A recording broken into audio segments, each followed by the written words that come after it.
الحمد لله رب العالمين والعاقبة للمتقين ولا عدوان إلا على الظالمين.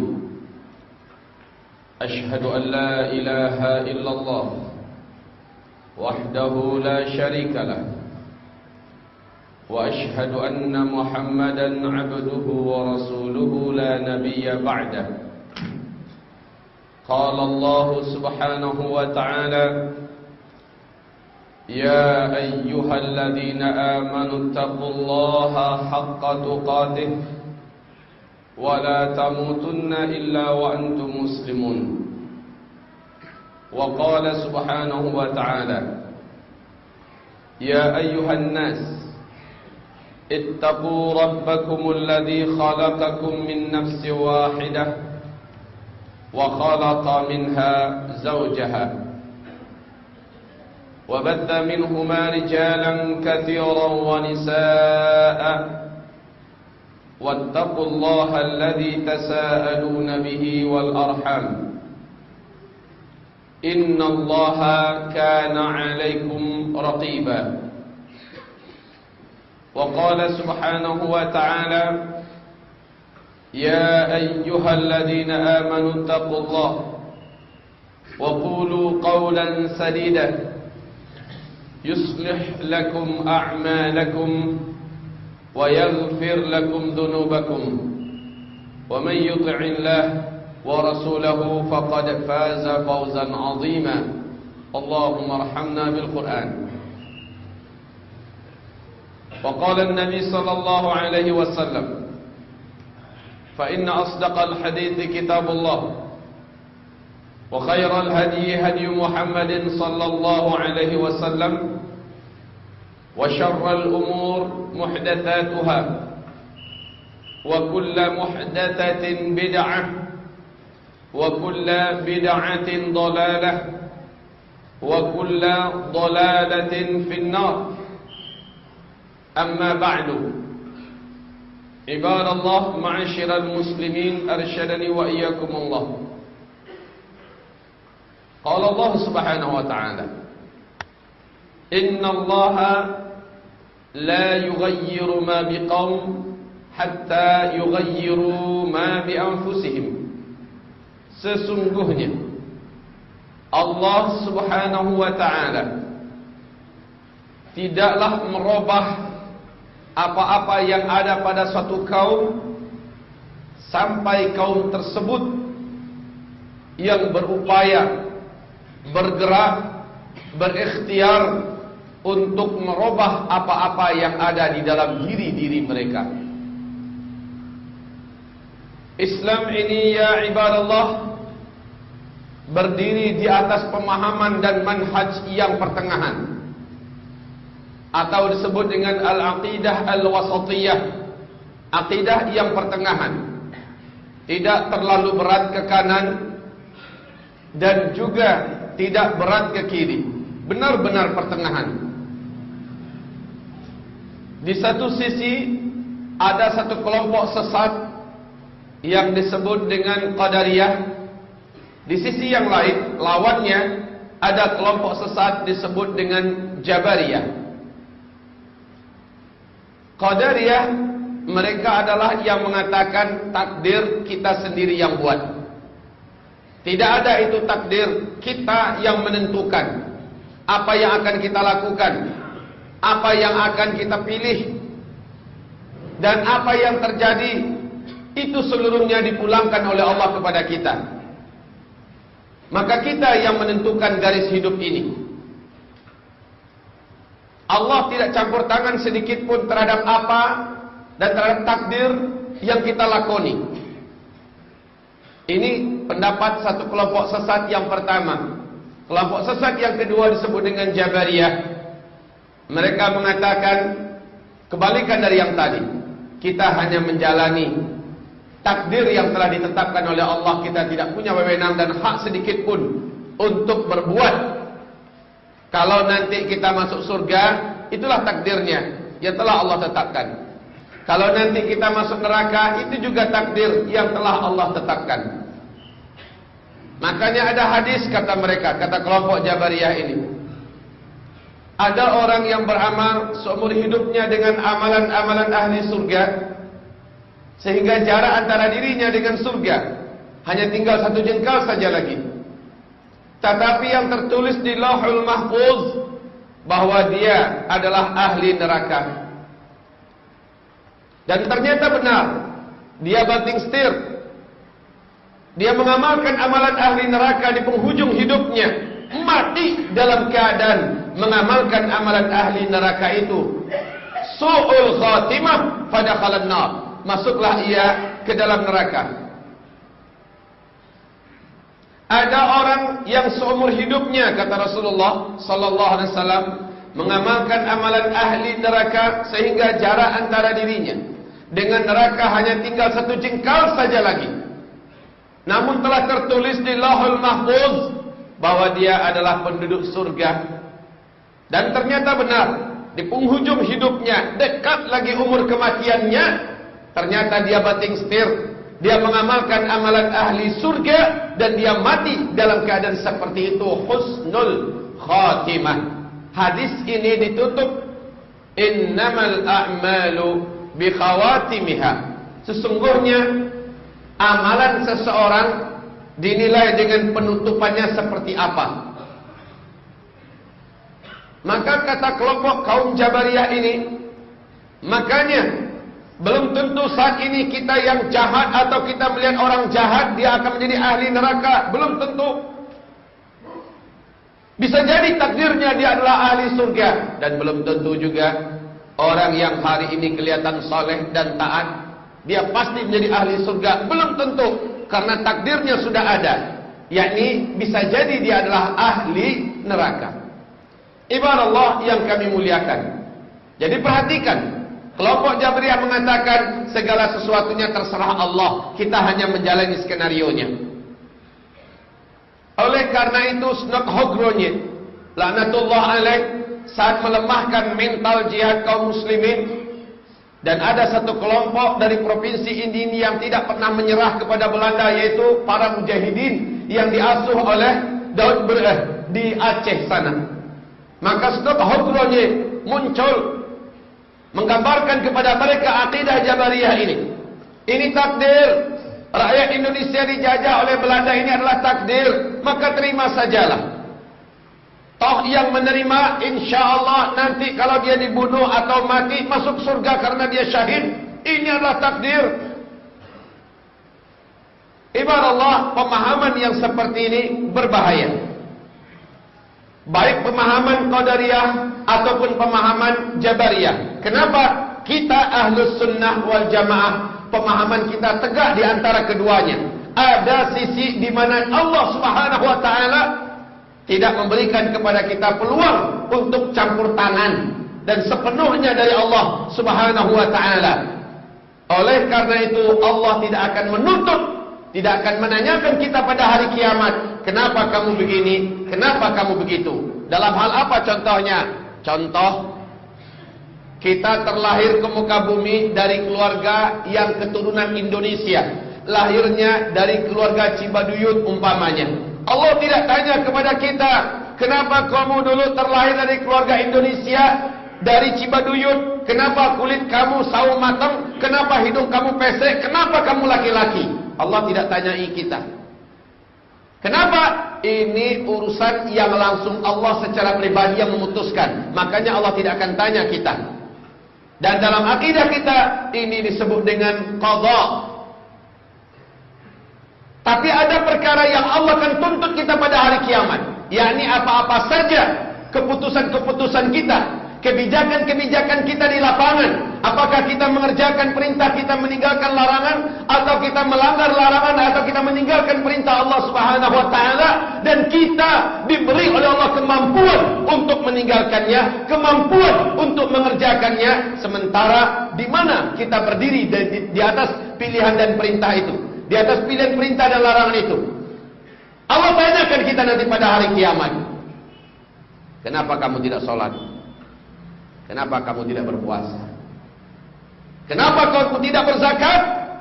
Kenapa harta yang saya lebihkan kepada kamu tidak kamu gunakan untuk membela agamaku, dan agamaku memerlukan harta yang ada saya titipkan ke tangan kamu. Kenapa kamu biarkan negeri kamu dijajah? Kenapa kamu tidak melawan? Kenapa kamu tidak bangkit? Kamu melihat bahaya sudah di depan matamu. Ancaman sudah begitu dekat di leher kamu. Syiah terlaknat sudah datang ke negeri kamu. Mereka membawa virus akidah mereka. Mereka membawa pencengkeram-pencengkeraman nyawa. Di tangan mereka adalah kematian-kematian kamu, dan kamu wajib membela nyawa kamu. Kamu wajib membela akidah kamu. Kenapa kamu menyerah? Allah tanya kepada kita. Maka ini yang disebut dengan al-qada, al-qadar. Jadi ada iman dengan qada, ada iman dengan qadar. Kita memilih. Umar ibn Khattab radhiyallahu anhu menggambarkan secara lugas kepada kita tentang takdir ini. Saat dia tidak jadi berangkat menuju ke Syam, karena di situ bertemu di tengah jalan dengan Abu Ubaidah ibn Jarrah. Assalamualaikum ya Amirul Mukminin. Waalaikumsalam warahmatullahi wabarakatuh. Hendak kemanakah engkau dan rombongan, wahai Amirul Mukminin? Kami mau berangkat menuju Syam, investigasi, menjalin silaturahim, dan melihat dari dekat kinerja daripada pegawai saya yang ada di negeri Syam. Bersama Amirul Mukminin Umar bin Khattab, ada serombongan sahabat senior dari kalangan Muhajirin, ada serombongan sahabat senior dari kalangan Ansar, ada sahabat-sahabat sepuh dari kalangan Quraisy yang sudah beriman. Apa kata Abu Ubaidah ibn Jarrah kepada Umar bin Khattab radhiyallahu anhu? Saran saya, stop perjalanan, kembalilah ke Madinah. Kenapa? Kata Umar. Saat ini di Syam sedang mewabah penyakit ta'un, penyakit menular yang mematikan. Dan dalam sejarah memang puluhan ribu umat Islam meninggal dunia di negeri Syam karena penyakit ta'un ini. Sahabat Rasul Mu'adz bin Jabal termasuk yang meninggal dalam penyakit ta'un tersebut. Umar pun mengerem perjalanannya dan beliau mendirikan tenda di sana. Ibadah Allah yang kami muliakan, kata Umar, kita berhenti di sini dulu. Saya mau berembuk baiknya bagaimana, dan saya mau minta dari Allah seperti apa. Apakah dilanjutkan atau pulang, besok pagi keputusannya. Dikumpulkannya para sahabat Muhajirin dan ditanyakan pada mereka, tuan-tuan, apa pandangan tuan-tuan? Kita lanjut apa mundur? Umumnya mereka mengatakan mundur, wahai Amirul Mukminin. Jelas penyakit, kenapa kita ke sana? Kemudian dikumpulkan sahabat Ansar. Jawaban mereka juga hampir sama. Hanya 1-2 orang yang mengatakan maju terus. Dikumpulkan senior-senior Quraisy yang telah beriman. Pendapat mereka juga hampir sama, mengatakan mundur ke belakang. Maka Umar bin Khattab semalaman suntuk. Dia bangkit tahajud dan dia terus berdoa kepada Allah, mohon kekuatan hati, apakah maju atau mundur. Menjelang subuh hatinya sudah kuat, mundur. Lepas sholat subuh, beliau akan umumkan lagi kepada seluruh rombongan yang bersamanya. Umar ibn Khattab radhiyallahu anhu dikejutkan dengan kedatangan Abdurrahman ibn Auf radhiyallahu anhu. Ternyata Abdurrahman bin Auf nyusul. Lalu ditemukan rombongan masih di tenda. Bertanyalah Abdurrahman bin Auf, ada apa gerangan? Kenapa tuan-tuan semua berhenti di sini? Maka para sahabat-sahabat yang ada menceritakan kendalanya apa? Oh, kalau begitu saya ada hadis ini tentang ini dari Rasulullah sallallahu alaihi wasallam. Saya ingin jumpa dengan Amirul Mukminin. Singkatnya, bertemulah Abdurrahman bin Auf radhiyallahu anhu dengan Amirul Mukminin Umar bin Khattab radhiyallahu anhu, dan disampaikan oleh Abdurrahman bin Auf, wahai Amirul Mukminin, pernah Rasulullah sallallahu alaihi wasallam mengucapkan sesuatu hal berkaitan dengan ini. Apa itu? Kata Umar. Rasulullah sallallahu memesankan, siapa yang mendengar di suatu daerah ada penyakit yang menular sedang terjadi, sedang menjangkiti masyarakatnya yang di dalam negeri itu, tidak boleh keluar, agar jangan menularkan pada orang-orang yang masih steril di luar sana. Dan yang di luar tidak boleh masuk, kata Rasulullah sallallahu alaihi wasallam, agar jangan menjemput penyakit. Mendengarkan itu, Umar bin Khattab pun bertasbih dan bertakbir, mengucapkan alhamdulillah. Saya tadi baru saja telah memutuskan untuk balik ke Madinah. Ternyata alhamdulillah, apa yang saya putuskan, apa yang saya rencanakan buat disampaikan sama dengan yang diungkapkan Rasulullah. Tenang sudah Umar bin Khattab, disuruh kumpul semuanya. Maka Umar bin Khattab berpidato singkat, mundur ke Madinah. Kapan-kapan kita ke sana. Mu'adz bin Jabal yang waktu itu ada di rombongan mengajukan keberatannya, Amirul Mukminin, afirarun min qadarillah, apakah Tuhan mengajak kita lari dari takdir? Kalau memang takdir kita di sana, kita meninggal dunia, kenapa harus lari? Maju. Kalau kita tidak terjangkit oleh penyakit, enggak akan kena, wahai Amirul Mukminin. Kalau memang di sana ajal kita, maka jemputlah ajal itu. Bukankah orang yang meninggal karena penyakit menular atau ta'un syahid? Demikian kata Mu'adz bin Jabal. Jawaban Umar bin Khattab menyelesaikan masalah, dan insyaallah ini adalah akidah seluruh sahabat-sahabat Nabi. Naam. Nafirru min qadarillah ila qadarillah. Ya, kita lari dari satu takdir Allah kepada satu takdir Allah yang lain. Takdir itu ada dua, takdir yang buruk, takdir yang baik. Kalau maju ke depan, takdirnya kita terjangkiti penyakit.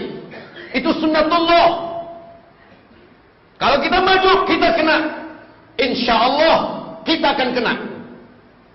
Tapi ada satu takdir yang lain. Kalau kita tidak maju, kita selamat karena kita diperintahkan Rasulullah jangan masuk. Maka kita taat pada Rasul, kita juga selamat dari menjemput takdir yang buruk. Ada takdir yang baik di kota Madinah. Kapan-kapan toh kita maju lagi ke depan. Ini penyelesaian masalah kaum muslimin. Bahwa dalam masalah takdir, kita yang memutuskan, kita yang menentukan.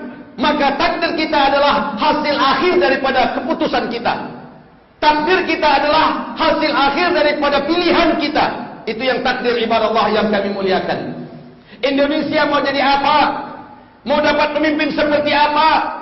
Kenapa dapat pemimpin seperti ini sekarang? Apakah ini takdir? Iya, karena kita yang pilih. Kenapa istri saya semacam ini? Kenapa anak-anak saya begini? Kenapa kamu pilih dia untuk jadi istri kamu? Bukankah Rasulullah mengatakan jangan nikahi wanita hanya karena kecantikannya, jangan nikahi wanita karena hanya jabatannya, hanya karena keturunannya, hanya karena hartanya, tapi nikahilah karena agamanya. Kita yang memilih terpesona oleh kecantikannya, sementara agamanya jauh. Lalu akhirnya menderita. Punya anak-anak pun jadi anak-anak yang biadab, bangsat, bajingan, tidak berakhlak karena ibunya seperti itu. Jangan ratapi ini takdirku. Iya, ini takdir Anda karena Anda yang memilih wanita seperti itu. Islam telah memberikan tuntunan kepada kita agar kita dapat menyongsong takdir itu yang benar. Pilihlah jalannya. Fahadainahum najdain. Kami bentangkan di hadapan mereka dua jalan. Satu jalan kelihatan berat, mendaki, tapi ujungnya adalah kenikmatan. Satu berat kelihatannya menurun, enak, lurus, tapi di ujungnya adalah jurang neraka jahanam. Mau pilih yang mana? Islam memberikan tuntunan, nih jalannya. Maka yang mau melawan hawa nafsunya, tunduk kepada perintah Allah, mentaslimkan dirinya di hadapan Allah Subhanahu wa taala, mengislamkan dirinya secara kafir, insyaallah dalam hidup ini dia akan mendapatkan hasanah di dunia, hasanah di akhirat, selamat dari neraka Allah. Tetapi apabila dalam hidup ini dia lawan syariat Allah, dia tidak mau patuhi ajaran Allah Subhanahu wa taala, dia lebih ikuti hawa nafsunya, berarti dia mengambil jalan kiri. Maka ujungnya ada di sana, yaitu neraka. Itulah takdir dia. Bukankah Nabi sallallahu alaihi wasallam bersabda, "Ma minkum," tidak ada di antara kamu seorang pun saja, melainkan saat ini namanya sudah ada di dalam surga. Dibangunkan untuknya satu istana lengkap dengan interior dan eksteriornya, lengkap seluruhnya di dalam surga atas nama dia. Dan tidak ada salah seorang pun di antara kamu kecuali saat ini juga namanya sudah ada di dalam neraka. Zulkifli Muhammad Ali. Nama saya hari ini sudah ada di dalam surga. Gedung istana maha besar, maha mewah yang tidak terbeli oleh apapun, yang tidak terbayangkan dan tidak pernah dilihat di muka bumi ini, telah disediakan di surga sana atas nama saya. Di waktu yang sama, di dalam neraka jahanam sudah ada satu tempat penyiksaan khusus yang calon penghuni tempat itu adalah Zulkifli Muhammad Ali. Orangnya sama, tempatnya telah disediakan, satu di surga, satu di neraka. Tinggal kita di dunia ini mau pilih yang mana. Itulah takdir kita. Maka kita memilih jalan apa, kita sedang menuju kepada takdir kita. Dan Allah tidak menzalimi kita. Allah tidak menzalimi kita. Makanya nanti pada hari kiamat, Orang tidak akan banyak membantah Allah Subhanahu wa ta'ala. Kenapa? Dia sadar dia yang memilih dulu untuk menempuh jalan maksiat, jalan dosa, nyerah pada lawan. Makanya dalam Islam ini, sejengkal saja tanah kamu dijajah oleh orang kafir, wajib lawan, wajib bebaskan. Kalau kamu terbunuh, kamu syahid. Ada 6 keutamaan untuk orang yang syahid, karena membebaskan tanah airnya yang dijajah oleh musuh-musuh Allah Subhanahu wa ta'ala. Demikian ibadah Allah. Kalau kita diem saja, nerimo inilah takdirku, lalu kita mampus, kita mati, bagaimana menjawab Allah Subhanahu wa ta'ala? Padahal Allah mewajibkan kita untuk bangkit dan berjihad. Ibadah Allah, kita tidak menginginkan perang. Demi Allah, saya dan bapak mungkin perasaannya sama, benci dengan perang, takut dengan perang, demi Allah. Tetapi ibadah Allah Subhanahu wa ta'ala, kutiba alaikumul qital wa huwa kurhul lakum. Diwajibkan bagi kamu perang, dan perang itu kamu benci. Kalau ada yang senang dengan perang, itu enggak normal. Karena dalam Al-Quran Allah mengatakan perang itu kamu benci. Tapi ketika perang itu diwajibkan, komandan perang selalu musuh yang mengedornya pertama sekali. Mereka yang menggendang tabuk perang ini ibarat Allah yang kami muliakan, dan kita tidak menginginkan perang. Tapi ketika mereka mengganggu, kita lebah. Kita tidak akan mau diganggu. Tapi saat kita sudah diganggu, mati pun siap. Dan kalau kita menyerah, ingat, kalau kita menyerah, dayus, tidak akan bisa mencium bau surga. Padahal surga akan tercium dari jarak 500 tahun perjalanan. Menyerah aja, inilah takdirku, maka mati mampuslah. Digorok leher, digorok lawan lehernya, mampuslah. Bangkit melawan, jangan sampai mampus konyol. Bangkit melawan. Persiapkan diri hari ini, persiapkan imannya, ilmunya, amal solehnya. Bersatulah dengan umat Islam Ahlus Sunnah wal Jamaah yang lain. Upayakan jangan sampai berbenturan dan mau dibentur-benturkan dengan umat muslim Ahlus Sunnah wal Jamaah yang lain. Ibadah Allah, Indonesia ini di masa yang akan datang hanya Ahlus Sunnah wal Jamaah yang mampu menjaganya, hanya Ahlus Sunnah wal Jamaah yang mampu memeliharanya. Dan darah-darah para syuhada terdahulu yang telah memerdekakan Indonesia dari penjajah-penjajah biadab Belanda, penjajah-penjajah yang keparat dari Jepang dulu, hanya Ahlus Sunnah wal Jamaah yang bangkit tampil menyelamatkan Indonesia. NKRI ini tidak akan pernah ada dan tidak akan pernah wujud di masa yang akan datang kalau bukan umat Ahlus Sunnah wal Jamaah. Dan kita besok ke depan akan memberikan andil yang nyata. Selama ini kita dianaktirikan, selama ini kita ditindas, selama ini kita telah dizalimi. Tapi kita akan lihatkan kepada mereka bahwa Indonesia ini tidak akan ada kalau tidak ada kita.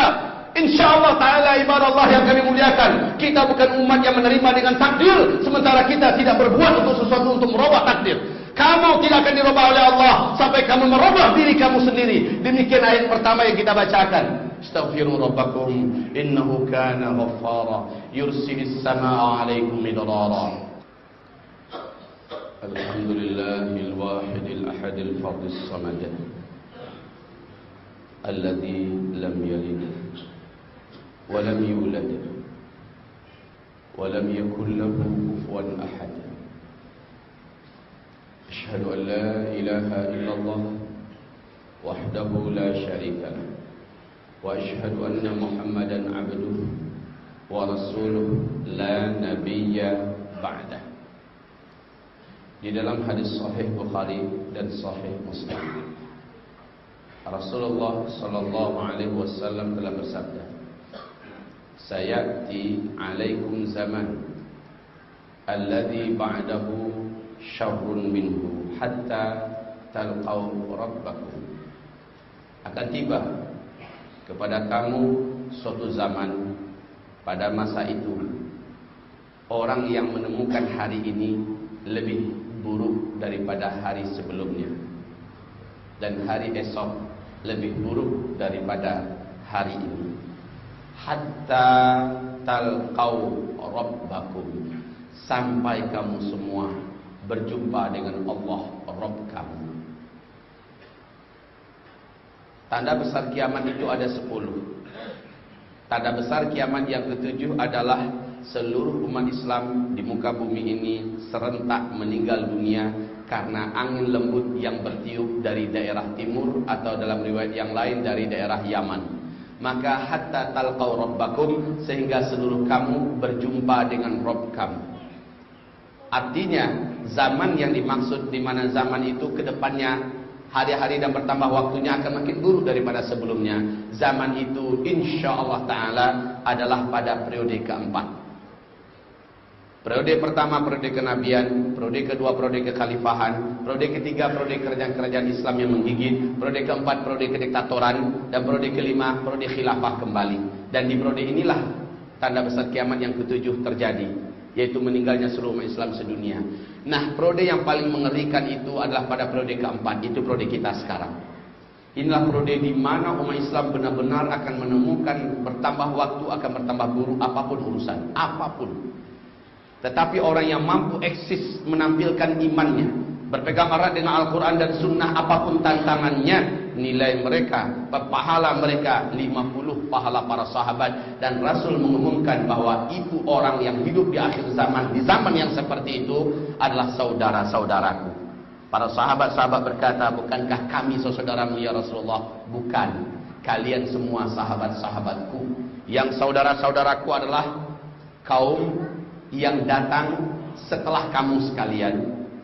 Mereka tidak pernah melihat aku, mereka tidak menyaksikan mukjizatku dan tidak menyaksikan wahyu turun, dan mereka hidupnya adalah di penghujung zaman. Mereka berpegang erat dengan sunnahku. Mereka adalah orang-orang yang menghidupkan sunnahku. Mereka sangat mencintaiku seperti kalian mencintai aku. Maka kaum muslimin, jadilah manusia yang seperti ini. Manusia yang enggak nerimo, manusia yang enggak nyerah, yang enggak menyerahkan dirinya kepada arus. Kemana arusnya ya sudah seperti ini. Enggak, lawan arus kaum muslimin. Jadilah generasi ghuraba, generasi yang bangkit. Masalahnya kita berhasil atau tidak berhasil bukan itu yang ditanya oleh Allah. Yang ditanya nanti oleh Allah, kamu sudah berbuat apa tidak? Kamu sudah bekerja apa untuk Islam ini?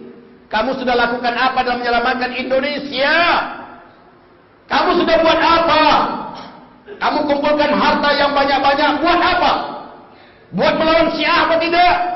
Buat menyelamatkan Sunnah wal Jamaah apa tidak? Itu yang akan ditanya oleh Allah Subhanahu wa taala, ibadallah. Harta yang banyak, rumah yang banyak, tanah yang luas, itu semuanya hanya akan menjadi ratapan yang memberatkan kita nanti di hari kiamat. Sementara kalau seandainya semua yang Allah berikan kepada kita, kita jadikan sebagai sarana mendekatkan diri kita kepada Allah, semakin dekat, semakin dekat, semakin dekat, itulah yang Allah inginkan. Itulah makna syukur itu, dan pasti Allah akan tambahkan. La in syakartum la azidannakum wa la in kafartum inna azabi lasyadid. Ibarat Allah yang kami muliakan, mari bergabung dalam perjuangan ini. Mari bergabung kaum muslimin.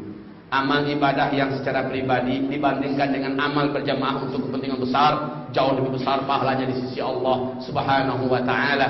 Maka jangan pernah tercecer, jangan pernah sendirian, apalagi dalam menghadapi musuh bersama yang saat ini mereka sudah tertanzim dengan sempurna di Indonesia ini. Mari bersama wahai kaum muslimin.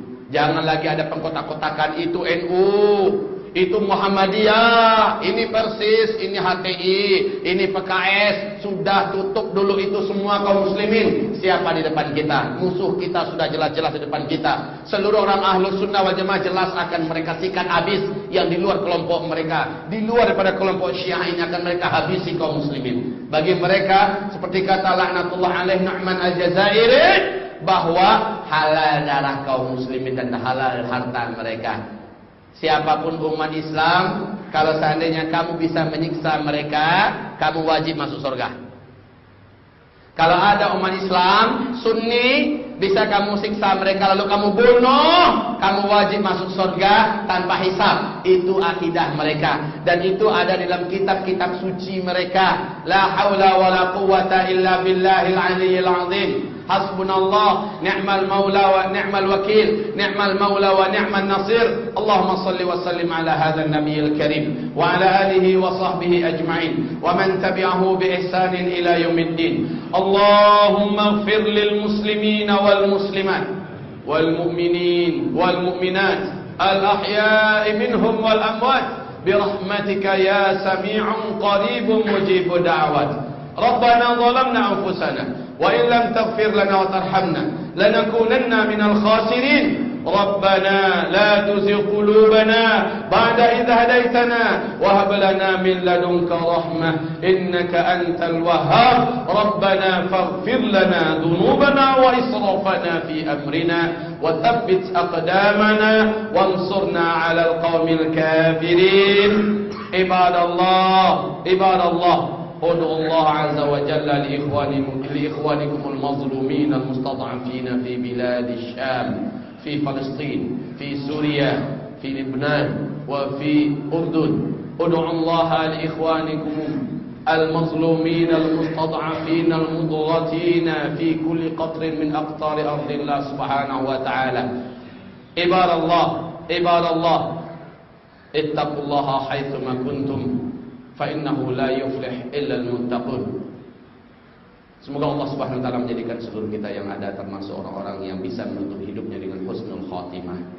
Semoga seluruh hamba-hamba Allah yang hadir di ruangan ini termasuk orang-orang yang siap melunakkan hatinya dan bergabung, bersatu dengan seluruh barisan aswaja ahlus sunnah wal jamaah yang sejati. Dan seluruh kita ibadah Allah yang kami muliakan akan diminta oleh Allah pertanggungjawaban atas energi yang masih ada di badan ini, atas potensi harta yang masih ada pada kita, atas kekuatan akal kita yang dicerdaskan oleh Allah dan mata yang masih terang. Maka seluruh kita harus bertanggung jawab terhadap apapun yang saat ini Allah amanahkan untuk menjaga kehormatan agama Allah Subhanahu wa taala. InsyaAllah ta'ala yang bergabung dalam perjuangan maka adalah sebaik-baik manusia di akhir zaman, dan yang main sendirian maka Allah Subhanahu wa ta'ala akan membiarkan syaitan menerkamnya dan dia akan menjadi pecundang yang akan dipermalukan oleh musuh-musuh Allah Subhanahu wa ta'ala. Allahumma salli wa sallim ala hadha an-nabiyil karim Muhammadin wa ala alihi wa sahbihi ajma'in wa man tabi'ahu bi ihsan ila yaumiddin. Rabbana atina fid dunya hasanah wa fil akhirati hasanah wa qina adzaban nar. Subhana rabbika rabbil izzati amma yasifun wa salamun alal mursalin walhamdulillahi rabbil alamin. Wa aqimus salat.